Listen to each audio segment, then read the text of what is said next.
मराठी भाषा टिकवायची असेल तर मराठी शाळा टिकल्या पाहिजेत आणि मराठी शाळा टिकवायच्या असतील तर गावातील लोकांनी शाळेसाठी काहीतरी केलं पाहिजे.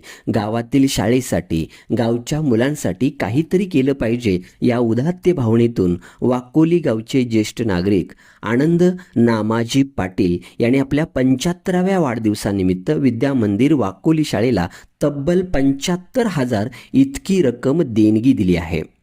सदर रकमेचा चेक त्यांनी वाकोली शाळेचे शिक्षक जयंत खांबे, नाना कांबळे यांच्याकडे सुपूर्द केला. सदर रक्कम ठेवून दरवर्षी मिळणाऱ्या व्याजरूपी रकमेतून शाळेसाठी विधायक कार्य करावे असे ठरवण्यात आले.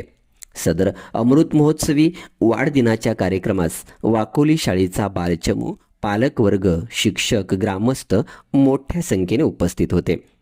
शाळेसाठी मिळालेल्या या देणगीबद्दल शाहूवाडी तालुक्याचे गट शिक्षणाधिकारी डॉक्टर विश्वास सुतार यांनी आनंद पाटील यांचे आभार मानून संबंधित अध्यापक व शाळेचे अभिनंदन केले. प्रत्येक गावात आनंद पाटील यांच्यासारखे व्यक्तिमत्व असेल तर मराठी शाळेत आनंदी आनंद निर्माण होईल. बहुजन न्यूज, अनिल कांबळे.